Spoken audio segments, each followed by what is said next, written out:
like to present to you some pictures of Scott Lewis and his wife, Catherine's brand new baby boy. Jeffrey Scott Lewis was born Saturday at 4:40 in the morning at Rogue Valley Medical Center. Jeffrey Scott has black hair like his father and bright blue eyes. Both Catherine and Scott are very much relieved to have their new boy. They say they are both adapting to very little sleep these days because Jeffrey Scott has that broadcaster's booming voice already. Scott will return to work next Monday, for those of you who've been asking, though he will be taking some more time off with his wife and baby boy later in March just to get acquainted with the new addition to the Lewis family. And that baby really is something special. I saw him Saturday at the hospital. His eyes weren't open, and he looks even better today with cute. age. He's cute. Congratulations, Scott and Catherine. We're all very proud of you. Good work. We are. We'll be right back with tonight's House Calls report next.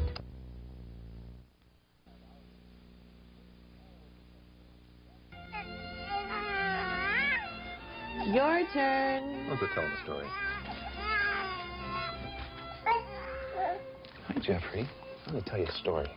Once upon a time, there was a big low-pressure system off the coastline, and the people inland were pretty scared. A cold front had just passed through. For Scott Lewis, weather forecasting is more than just a job. It's a way of life.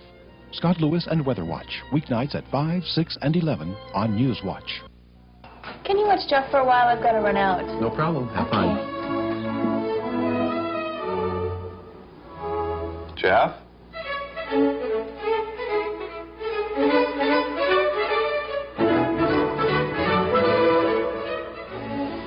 Jeff? You see up there's some cumulus clouds, and yesterday we had just a... For Scott Lewis, weather forecasting is more than a job. It's a way of life. Watch him weeknights on Newswatch. Hi, I'm Catherine, and this is Jeffrey. And I'm Scott Lewis. We're asking you to help spread warmth and goodwill to area children this winter. You can do that by donating your children's still usable outgrown winter coats to the Coats for Kids campaign. Just bring those no longer needed coats to one of these convenient locations and drop them into one of the bright red collection containers. KDRV Central Point Cleaners and Access will clean and recycle them to children in need. Help area children stay warm this winter. Please support Coats for Kids!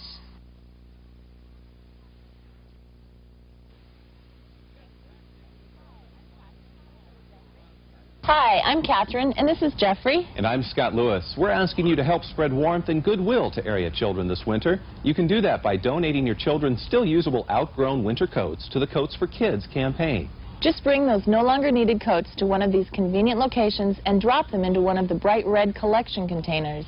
KDKF, Klamath, Kleaners, and these distributing organizations will clean and recycle them to children in need. Help area children stay warm this winter. Please support Coats for Kids!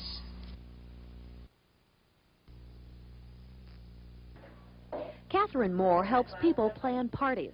As a caterer, she encourages clients to stay away from serving hard alcohol. She says offer alternatives like hot cider and fruit punch. Really make food your centerpiece. I think that have really good, it doesn't have to be elaborate, but something very simple but wonderful. People will really levitate towards eating. And of course eating, having lots of food is really a good way to keep, to have it be safe in terms of people not over drinking. And Catherine says breaking the ice with a fun game instead of a stiff drink can go a lot further when getting to know someone. Frequently people tend to drink if they're in an uncomfortable situation. So providing entertaining things to do, I think, is nice as well. Home economists at the Jackson County Extension Office say planning safe parties can also protect the host. Just as in commercial establishment, if you serve someone that is already intoxicated or serve minors in your home, you're just as legally liable if they leave your party and cause an accident or have problems later on down the line. So if you're toasting to good health, it may be better to make sure what's in the glass is safe too. In Medford, Rebecca Meade on the Newswatch. See, they look like they had a great time without alcohol. They had a great time. Well, it's always good for a 3-year-old to have a good time without alcohol, Walt. The sounds of Christmas cheer were heard in Medford tonight.